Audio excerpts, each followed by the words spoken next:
want to share a little something with you. And this is about spiritualism, but it's a little more than just spiritualism. And we draw this from Allan Kardec's The Spirit's Book. And this book is a collection of teachings from spirit, from souls. It's from the various seances that he participated in. Now, it doesn't say whether the medium brought this information through by automatic writing, like with Edmund's book of spiritualism, or through raps, or if they had moved to the medium speaking. So I don't know about that. But one of the questions that he asked was, how does the soul preserve the consciousness of its individuality, since it no longer has a material body? Because there are some teachings where, we go and return to the Father, we return to the whole. And their response was, it still has a fluid peculiar to itself, which it draws from the atmosphere of its planet, or of this planet rather, and which represents the appearance of its last incarnation, its perispirit, meaning subtle body.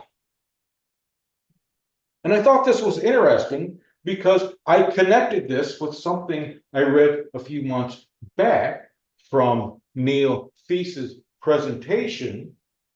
And he proposed the idea that, one, we are people who think we live on a planet, when we are actually people who arose from the planet through a series of systems coalescing and coming together, allowing us to be intimately connected with the earth.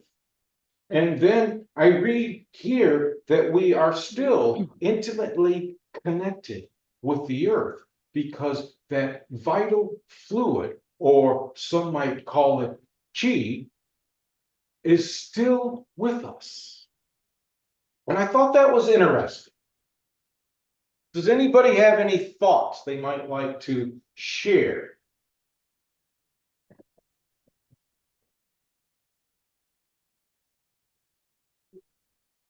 Then I want to thank all of you for allowing me to share this with you.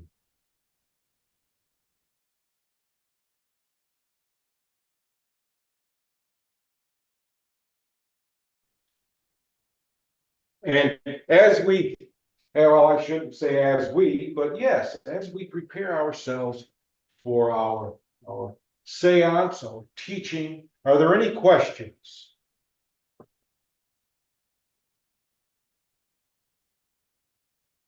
I'm going to warn you ahead of time. I've been feeling out of sorts the last few days, so I don't know what or who may come forth.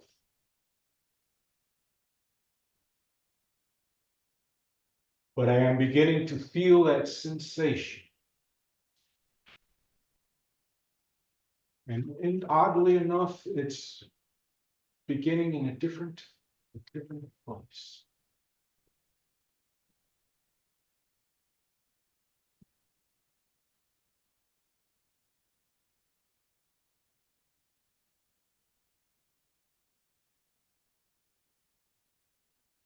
I'm hearing these words echoing since I got up this morning.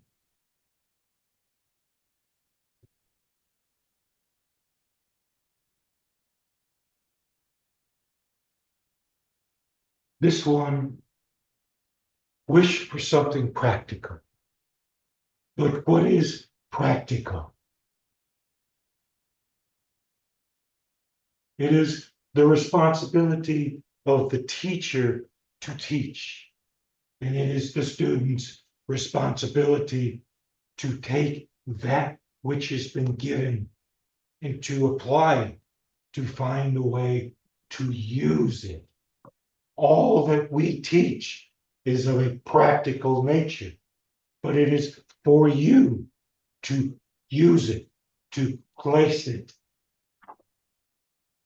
But this particular teaching is going to be for this one over here. She has been going through something quite significant, more so than any of you might relate to.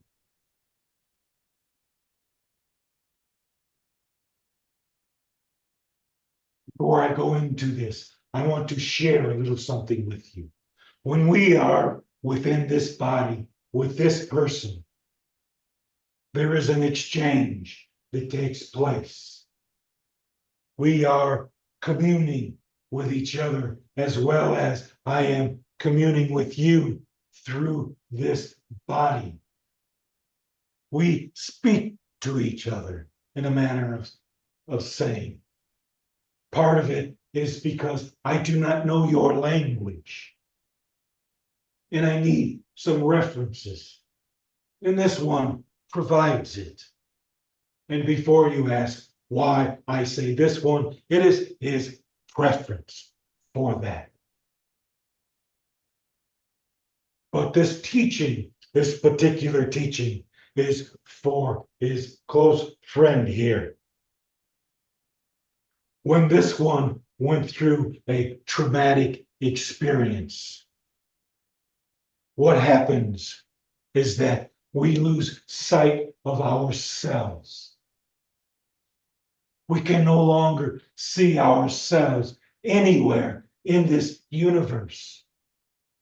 We see ourselves in the mirror.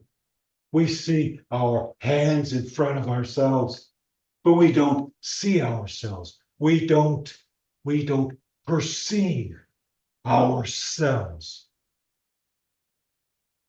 And because we don't perceive ourselves, we lose track of time. We lose track of friends. We lose track of loved ones because we are caught someplace else.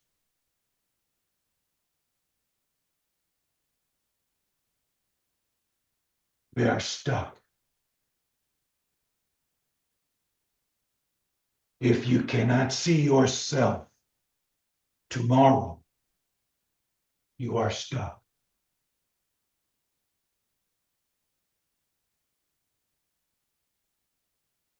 I don't know if you understand what I am saying. We have the ability to project ourselves into the future. But this is something different.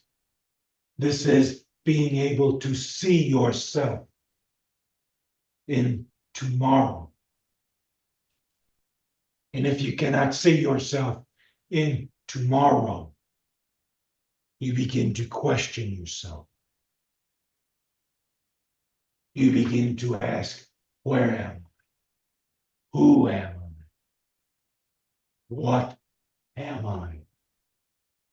Am I dying? You no longer want to be here. You want to be someplace else. You want to be anywhere but here.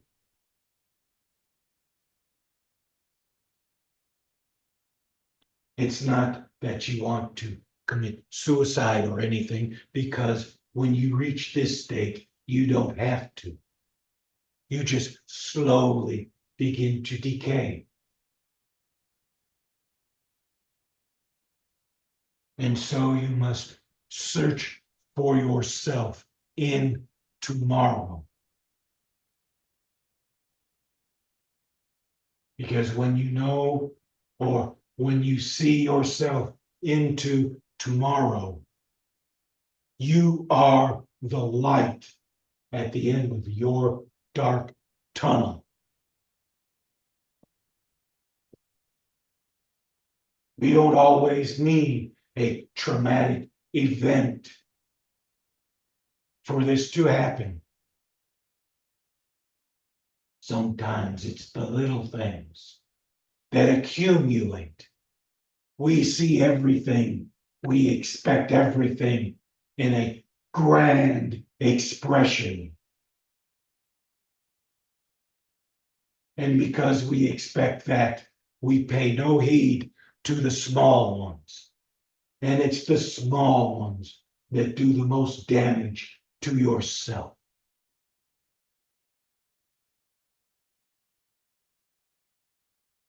What is it they say? Don't sweat the big stuff. Because the big stuff is easy to identify, but it's the small stuff that you can't easily identify that can do the most harm to you.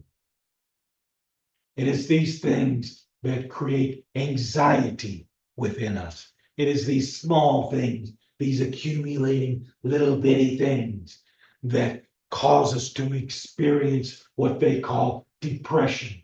We lose ourselves.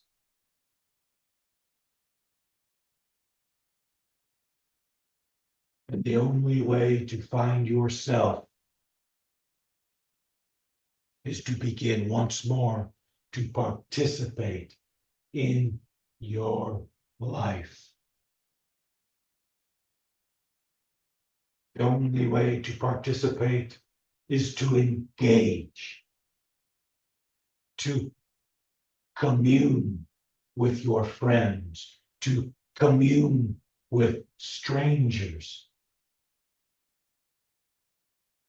Some of you, after today, will spend the rest of the week in your home, going nowhere.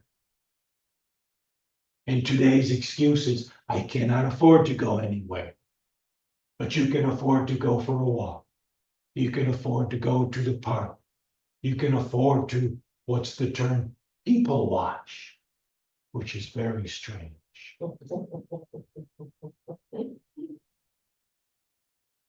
Just getting out there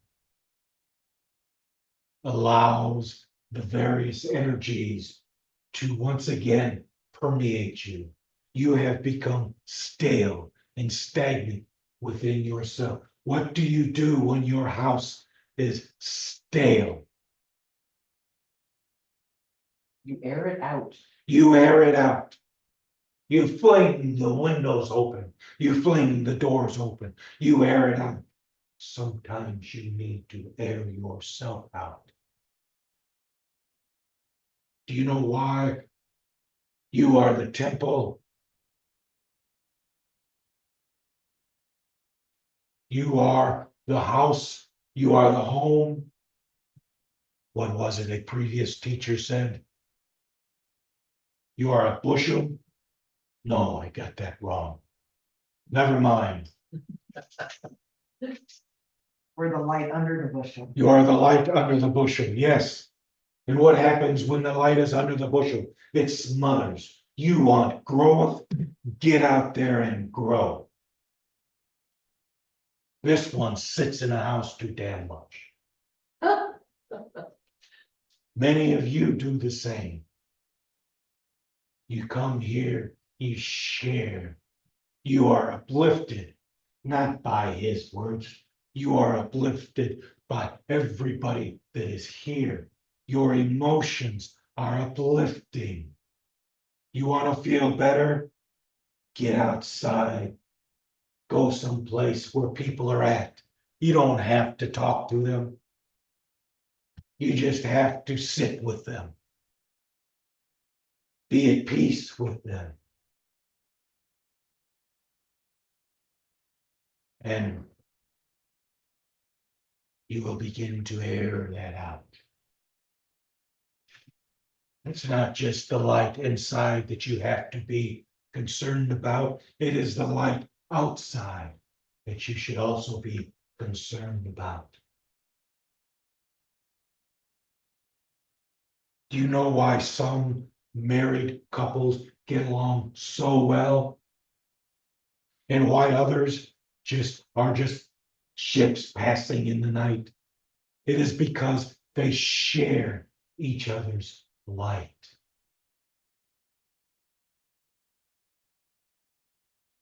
And that light is the emotions within you. They share themselves with each other. They don't have to talk. Just being next to someone that cares for you, that loves you, is plenty. And if you don't believe me, these two here can attest to it.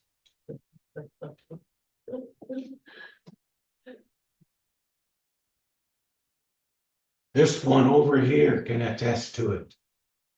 Even today, he comes round and sits with her, and she knows it.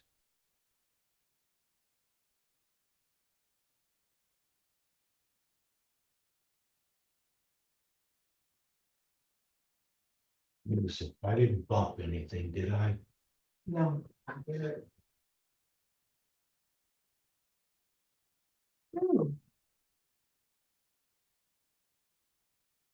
The life that you seek is within. It is those emotions. Experience those emotions. And your life will blossom.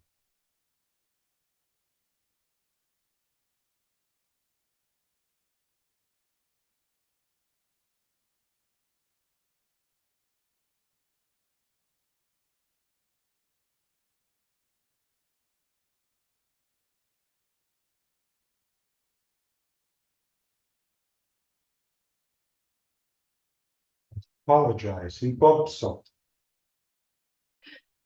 And how he did that, I don't know. But what he did was, he went from my notes for the service to opening a file, closing it out, opening a file, opening another file, and then tapping on an album. His fingers weren't No. moving that stuff. No, His fingers were not manipulating that. Well, all I can say It is, was his mind. all I can say is, the music is coming from my tablet. Okay. wow. So. Very distracting. Are there any thoughts anyone would like to share?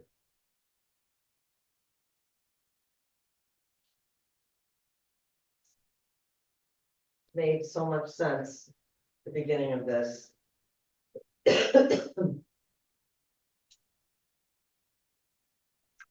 One thing about losing sight, if you can't see tomorrow, all of it, just the explanation. It just made huge sense to me why that happens and how easy it is to fall into this place. Into that place and have a really hard time getting out of it.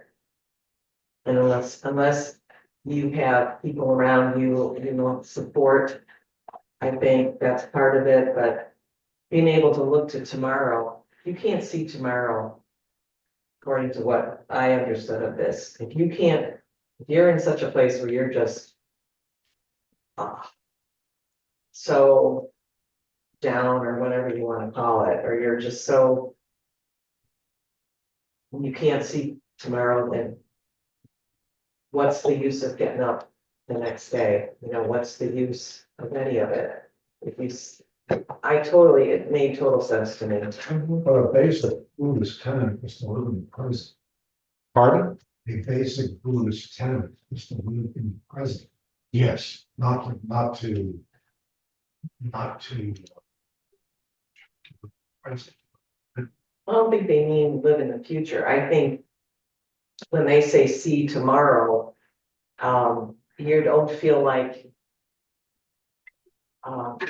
It's like being able to imagine yourself going to the store. Okay, I need to go grocery shopping tomorrow. Right, That's that's the a thing in myself goal or tomorrow. something to do, a goal or A goal, an yes. aim, and That doesn't mean you're living in tomorrow, but that means that you know that tomorrow you have to do this. And that is gonna give you a reason to look to tomorrow, forward to tomorrow, or, you know, you're still. Engage. Yeah, I mean, it made sense to me a lot. Mhm. Well, when Ray said that a basic Buddhist tenet is to live in the present, the idea with that tenet is that everything is in the present.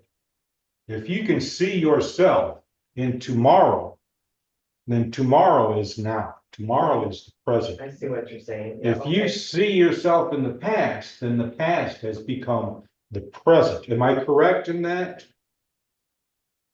That's my understanding of it.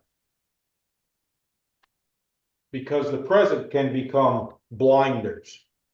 And I know that's not what they imply. What they were implying is to become aware of everything. And as you become aware of everything, there is no tomorrow or today. There is only the present.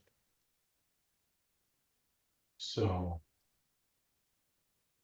Does that work for you? Okay, because I wasn't correcting you or anything. I just wanted to share my understanding of that. So.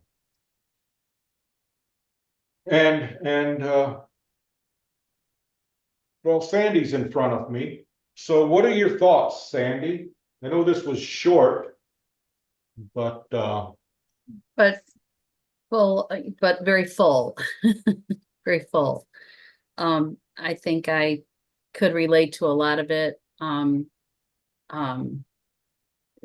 He referenced that some people just stay in their houses all day and never go anywhere, and and that you had to find a way to find yourself is to find a way to participate in your life, to engage and commune with others. Getting out there, sometimes you need to air yourself out. But it's simplistic, but I think that sometimes you don't want to go anywhere, but it's been my experience, and not just recently, but probably always, is that if you do take that step and you go somewhere, you're pretty much always glad you did. You always feel better when you come back and you gain something from that. So sometimes if I don't feel like going somewhere, I remind myself of that, and make the effort to go. So it's very true. Very true. Very good advice. Very good.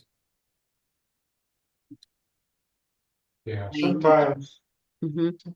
when I don't know, I feel like I'm losing touch. Sometimes I just go to a cafe or I go out for breakfast and read, but I'm sitting in the midst of people. Sometimes it's just the energy that I need. Mhm. Mhm. Mhm. Oh, yeah, I can relate to that. What are your thoughts, Ray? I agree with that. I was thinking earlier today, before we got here, that Sharon and I had done absolutely nothing this summer. Just to get out and do something. We've done nothing. Summer's 2/3. And it kind of becomes. Pressing, but it becomes, there's no energy. There's no. Stagnant, I think is the word you're looking for. Yeah, stagnant. Mhm. Mhm. That's what I'm doing for the last 2 months. Which is not healthy. Yeah, I totally agree with that. That hit home for me because, for example, like yesterday, I went out to that Indiana Dinosaur Museum, and they've got a 90-acre trails with buffalo and all this stuff. Well, I'm having hip issues right now, and so I tried to make it to the bison area, but I couldn't. But that doesn't mean that I can't still go out and do something. I can go in my car and drive to Lake Michigan, for example, take a nice joyride. So that really did hit home for me. So And my dad passed about, what, 3, 4 months now? And that's what he told me. He said, live your life. Okay. Cool. Very cool. How about you, Beth? It was very. I would use this word, this was a very practical lesson, Mhm. Mhm, short, sweet, to the point, mhm, mhm. something you can use, think about every day, and it's not like I have to. Put my brain into overdrive trying to figure it out. Very commonsensical, of course, we all know, common sense is not common at all, but practical. It was very.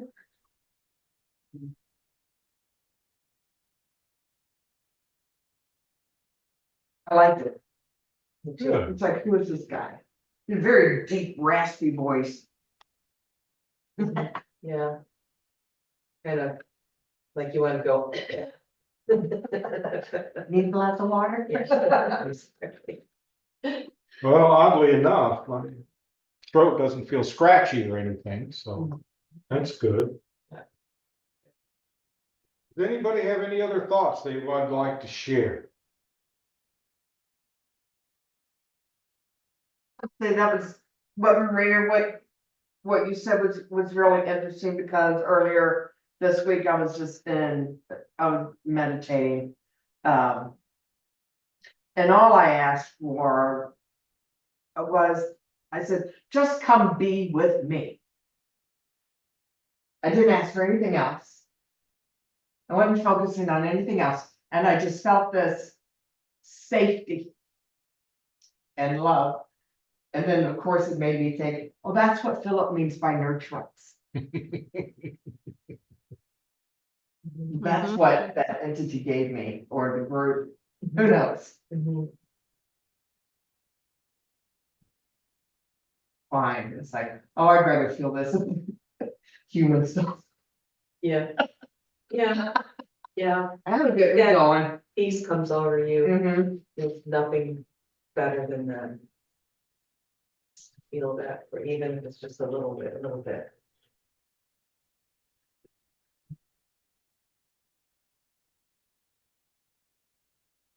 Okay, anyone else?